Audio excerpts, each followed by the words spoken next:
What's up, everybody, and welcome back to Enjoying the Review. I'm your host, the incomparable Zach Jones, and today I'm going to be reviewing and recapping the final batch of Ironheart episodes 4 through 6. And let's just get right into it, guys.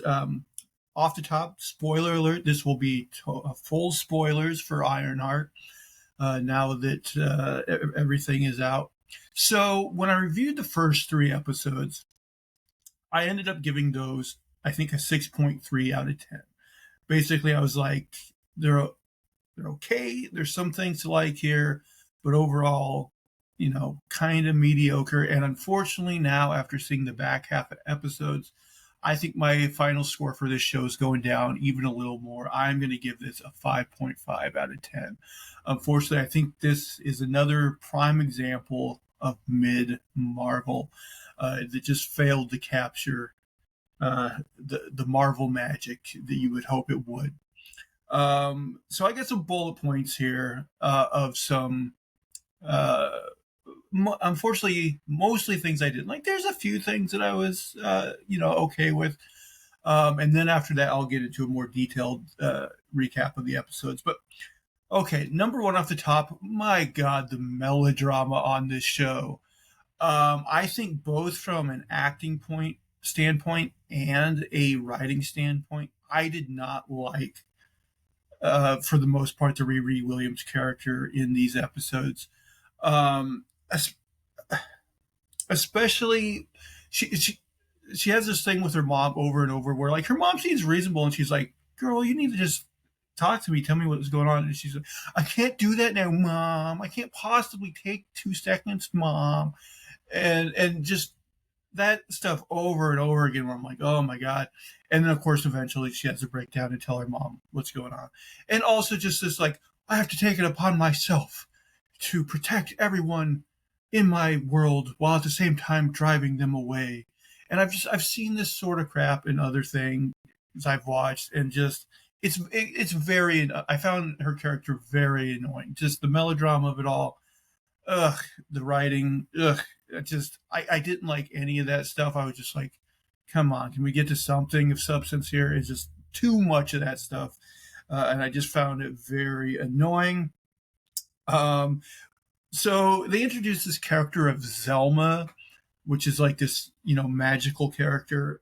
I just found it kind of odd. So they set up in the first 3 episodes that Riri's mom has like these kind of hippy dippy friends, and they're all into like burning sage and kind of like untraditional medicine and that type of stuff.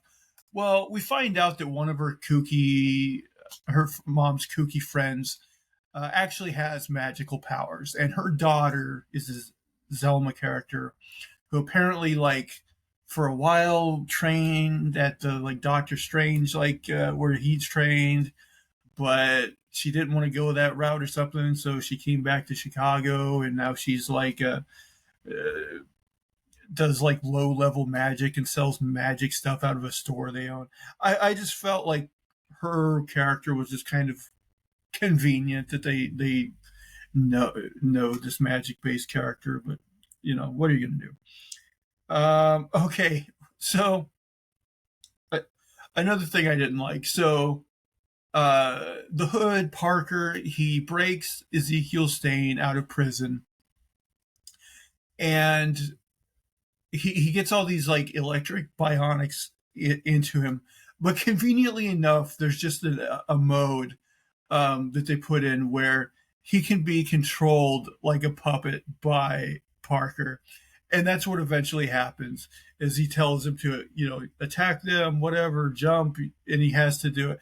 And it was so silly. I hated it. That whole thing was so stupid. It's one of those things that I feel like after they saw it happen in the first scene, they should have been like, ooh, we might need to go a different route. I don't know. I hated it. I thought it was very stupid. Speaking of Ezekiel Stain, I feel like his heel turn just happened too fast. I mentioned in the last review, in the first 3 episodes, I thought Alden Ehrenreich, his performance was kind of the breath of fresh air. I really liked his character, and I said, like, I think they're going to turn him into a bad guy, but I kind of hope they don't. Uh, and that's what they do here. They do set up to where he might be able to, redeem himself later on. So he's maybe not a permanent bad guy, but just, within the 6 episodes, the turn happens so fast that it doesn't really have an effect. If this were like,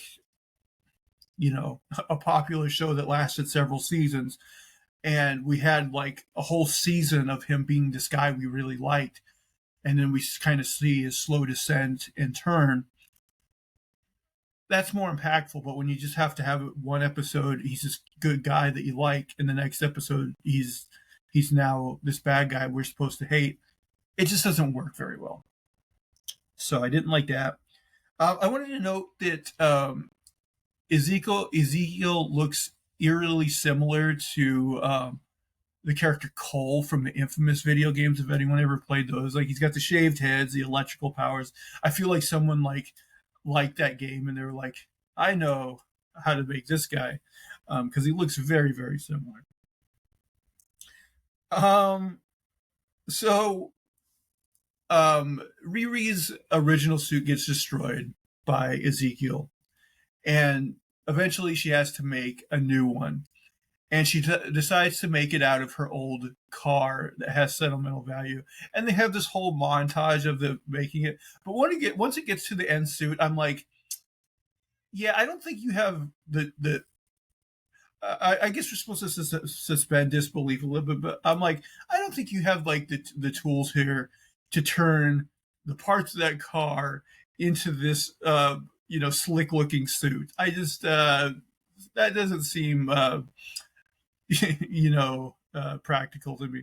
If she makes, in the original Iron Man, when he makes the suit in the cave and is very like rudimentary, if she made a suit out of the car that looked more like that, I could maybe buy it a little bit more. But the fact that it's like looks like it was made in a factory, and it's all slick and everything, just like her old suit, kind of with the different colors. I was just like, yeah, no, you did not make that suit out of that car. I'm sorry, you did. Oh, before that, so there's a scene that I thought, I don't want to be totally negative. I thought this was semi-effective, where Natalie shows through, a realistic holographic rendering, this scene of Riri as a child with her stepdad, and like she wants some goggles or something, and he makes her dance with them to get in, and it's a real cute scene. But my thing is, how did Natalie do that? Because as we recall, Natalie's origin is just like somehow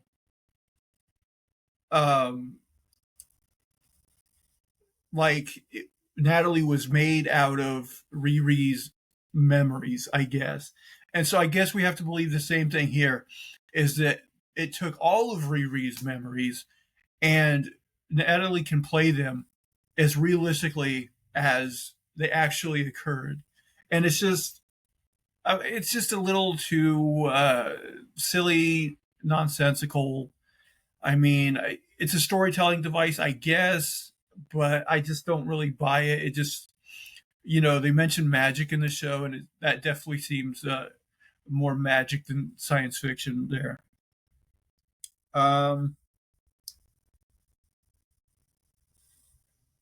Okay, so eventually Riri's like, well, I got to fight this magical based villain, but I can't do it with technology alone. So I have to use Zelma to infuse my suit with magic. And of course, Zelma's like, well, just know the magic always comes with a cost. That's magic's thing.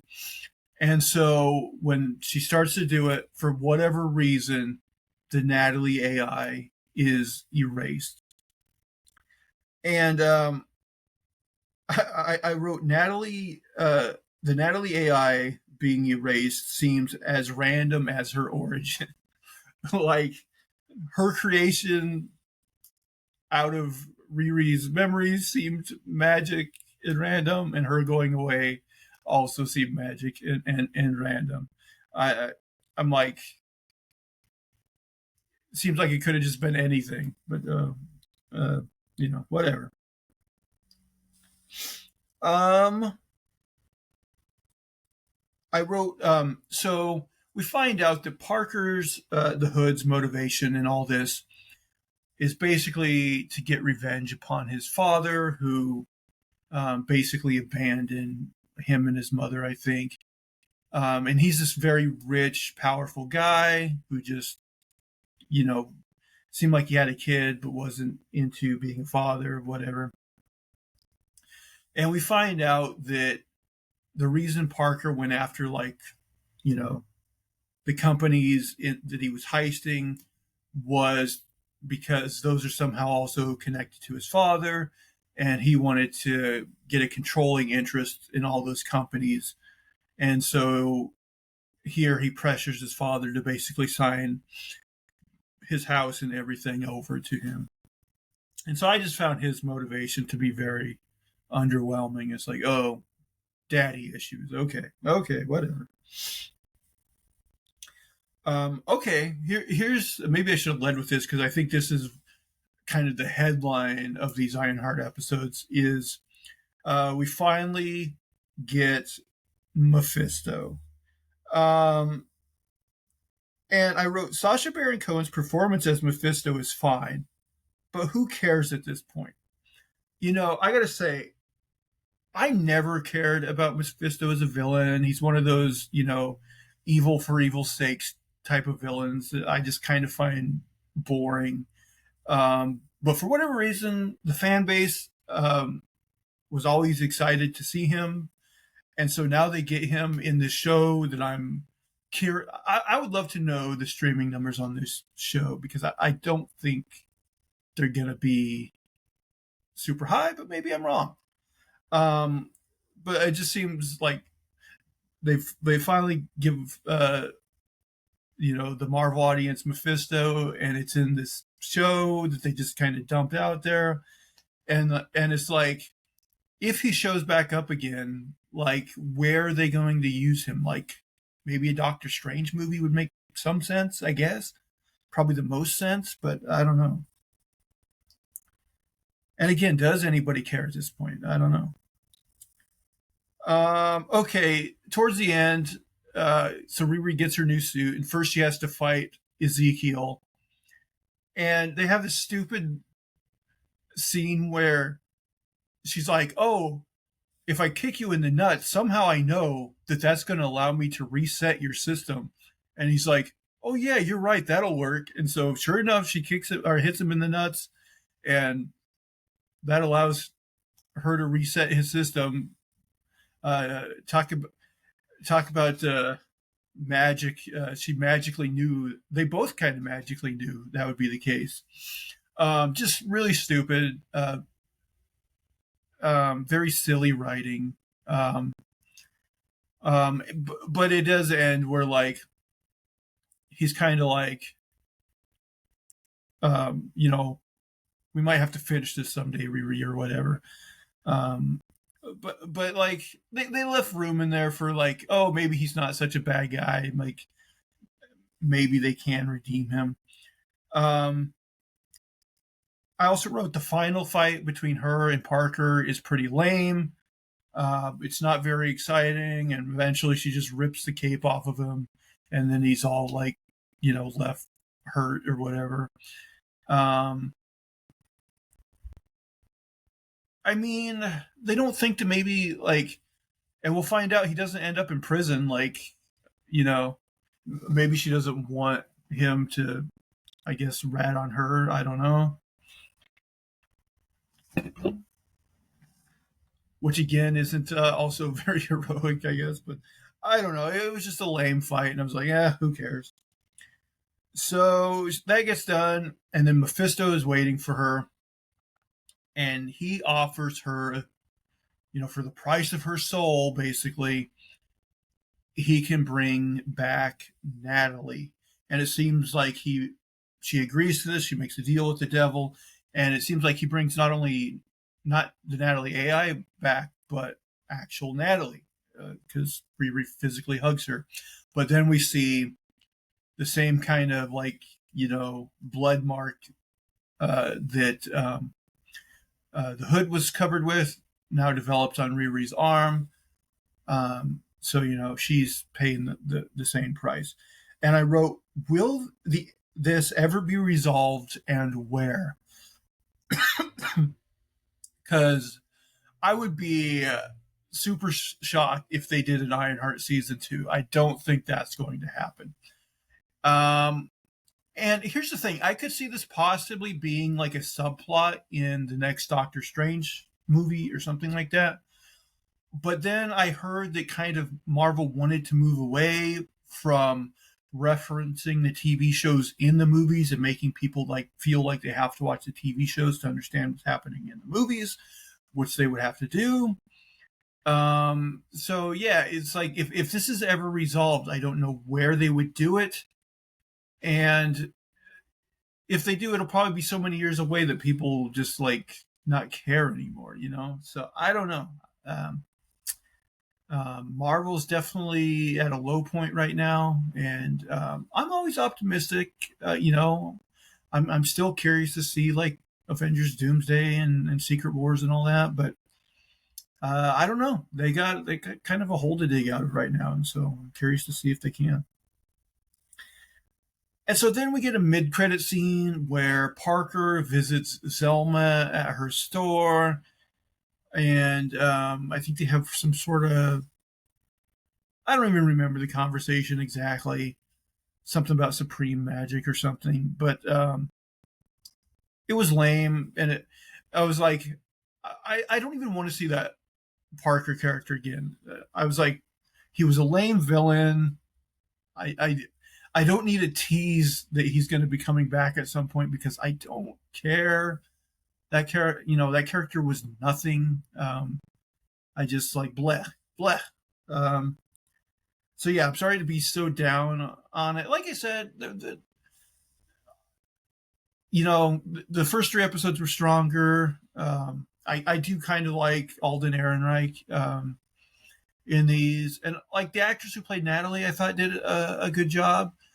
She was more interesting than Riri. And I guess that's the main thing, is when your main protagonist is kind of unlikable and written in an annoying way, it's a problem. And maybe they can loop Riri. It does seem like Marvel for the longest time has been trying to assemble this Young Avengers type squad. So, hopefully they can put Riri on that team and kind of make her a more appealing character and give her some better writing. But yeah, so that's my overall thoughts. Kind of my bullet point thoughts. So yeah, I'm going to go 5.5 out of 10. I thought this was a prime example of mid Marvel. But now I'm going to roll over to the recap. And since I dropped these all at once, again, just like last week, I'm not doing my detailed notes that I usually do. I'm just going to go off the Wikipedia episode synopsis, which aren't as detailed, but they do a fine job. And I'll just kind of give any thoughts I might have as we go along. So episode 4 was entitled Bad Magic. Knowing that Parker is on her trail, Riri analyzes the hood piece she recovered, which she discovers is an energy source for him. Zeke has been arrested for the cruise heist after being implicated by the biomesh left behind, and he is resentful of Riri over it. Worried about her daughter and wanting to help Ronnie brings Riri to her friend Madeline Stanton, a former Carmitage trainee, and her daughter Zelma. So that's what I was talking about, her goofy friend for the first 3 episodes. Oh yeah, he just happened to be a former Carmitage student. Okay, whatever. By the way, does anyone know if the Zelma character is in the comics? I've read some Iron Man stories that had Riri in them, but I never read like the Riri Williams like solo stuff, so I don't know if she plays a part in those. The Stantons help examine the fragment of the hood and detect that it is from a dark dimension that is likely influencing Parker, before abruptly ushering Riri and Ronnie out of the shop. Ronnie shares her frustrations about Riri never opening up to her, and Riri departs after pushing back. This, again, is one of many times of the melodramatic, like, I can't have this conversation right now, Mom. I gotta go. Just so much of that stuff. I hated it. Just, black. Frustrated in her lack of findings with the suit, Riri meets up with Xavier, who is horrified by Natalie emulating his late sister's image. Natalie is offended and leaves when Riri contemplates Xavier's demands to delete the AI. Parker brings Zeke out of jail to recruit him as Riri's replacement, and the crew assists his efforts to implant bionic enhancements in his body, albeit Slug secretly gives Parker control. Again, I talked about that. So stupid. So stupid that that's even like an option. It's funny because all the technology in this show seems to somehow. It's funny that this is a show about technology versus magic and all that, because almost the technology does so much stuff that seems magic. It's silly. Parker sends the crew to kill Riri, whom he blames for John's death. And that's how that episode ends. Episode 5, Karma's a Glitch. Riri meets up with Zelma, who believes that the hood came from Dormammu. And we get some White Castle product placement, so we know how they they paid for this show. The crew arrives to kill Riri, and she fends them off after sending Zelma away. Again, the action here pretty unremarkable. First, she fights the blood twins or whatever, and she uses that watch that sets up a force field as quickly as a bullet is fired, which seems unlikely, but okay. And then she has a battle with this clown girl, and she'll throw an explosive right next to her, and she grabs a metal baking sheet or something, and that totally saves her from the explosion and things like that. Where I'm just yeah, I don't think so, but okay. While battling Clown, Riri tells her that John killed Clark before Natalie helps Riri escape with the suit. That was another thing where I think it was the slug person captured the suit, and it ends up being a nothing thing because Natalie just is oh yeah, the suit has a saw on it and cuts free, and is able to save Riri from getting ran over. Still bitter, Natalie turns itself off. This was also, not only was there a lot of melodrama between Riri and her mother, but also Riri and Natalie in these exchanges, where I'm just ugh, boy. Riri is attacked by Zeke, now enhanced with bionic implants that emit electricity. Again, Cole from Infamous vibes here, very strong. He dismantles Riri's suit but spares her life. So again, they're kind of leaving in some wiggle room to where they could bring him back to the side of the good guys, which I think would be the smart idea if they ever get around to using him again, because who knows. And he advises her to leave the city instead. Riri asks her mother for help, but Ronnie confronts her for her obsession with the suit. Riri admits she made the suit that could have helped save Natalie and Gary when they were killed. I mean, could it have, though? I mean, I guess maybe if it had an AI inside of it and it just happened to be in that parking garage with them, Maybe it would have been fast enough to save them from the drive-by shooting. I don't know. Ronnie, Xavier, and a returning Natalie decided to help Riri build a new suit in Gary's garage using the old car he and Riri worked on before he died. Again, if the suit ended up looking more rudimentary like the suit Tony built in the cave, I think that would have been kind of cool. But the fact that it looks like just like her old polished looking suit, but with the car colors imbued in it, I was like, no, I didn't like it. Didn't believe it. Zelma helps empower it with magic to resist Parker's powers, but it comes at the cost of Natalie's permanent deletion.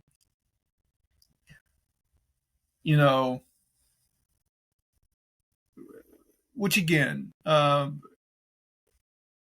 didn't really make sense. I just seemed kind of random, but okay. Zeke and Clown lie to Parker about Riri's death. Zeke rejects Parker's proposal to join the crew full time. But of course, Parker at that point could have just taken control of him there. He does, and he waits a little bit. But Clown helps the crew discover Clark's fabricated autopsy, and they accuse Parker of having him killed. Parker fires all of them in anger, which causes the Hood's corruption to increase through his body. Again, I found the Hood character, this Parker character, nothing about him seemed interesting to me at all. I don't know. Didn't do it for me. Parker forces Zeke. Okay, so this is where he goes and meets up with Zeke again and tells him that he controls his body. He forces Zeke to help him break into the home of his father, Arthur Robbins, who is the CEO of Artworks and has a controlling interest in all the companies he and his crew had robbed. Parker forces him to sign the contracts that, I guess, gives him his whole empire and his home and everything. Which leads us to the finale, episode 6, The Past is the Past.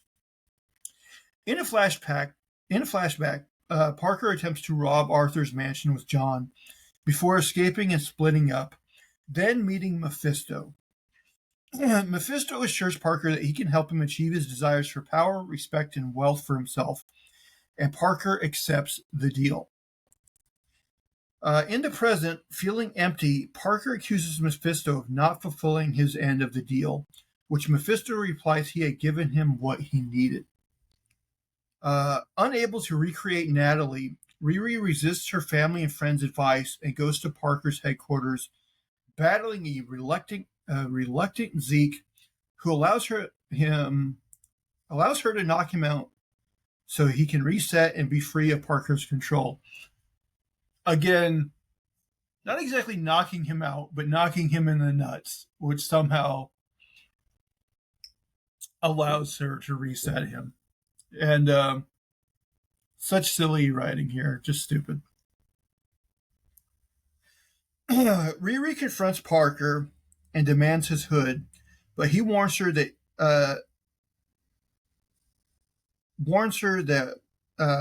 what would cost her is not worth it. The two battle, and Riri manages to take off Parker's hood, leaving him wallowing in a state of eternal pain. As she is about to leave, Riri meets Mephisto. Having observed her, Mephisto offers Riri a deal, which she accepts on the condition Mephisto leaves her loved ones alone. At her garage, Riri sees a revived Natalie and hugs her, as the mark of Mephisto spreads across Riri's skin. Again, when do we think we'll ever see this resolved, if ever? I don't know. In a mid-credit scene, Parker asks Zelma for help. Again, a nothing. A mid-credit sequence is supposed to get you excited about something that's going to occur in the future. with this, I'm like, ugh, I never need to see that character again. I don't need any tease about what he's up to. It was a nothing mid credit scene. So yeah, I'm curious for you guys' thought. Am I being too negative here? I just thought this was pretty mid. I think this is not anything like this is not a must watch. Like I think this is totally skippable, and you know maybe I'm trying to think what they even could do. I mean, if they ever get that Young Avengers team off the ground, maybe the first storyline could revolve around them, battling Mephisto and saving Riri's soul or something. I don't know.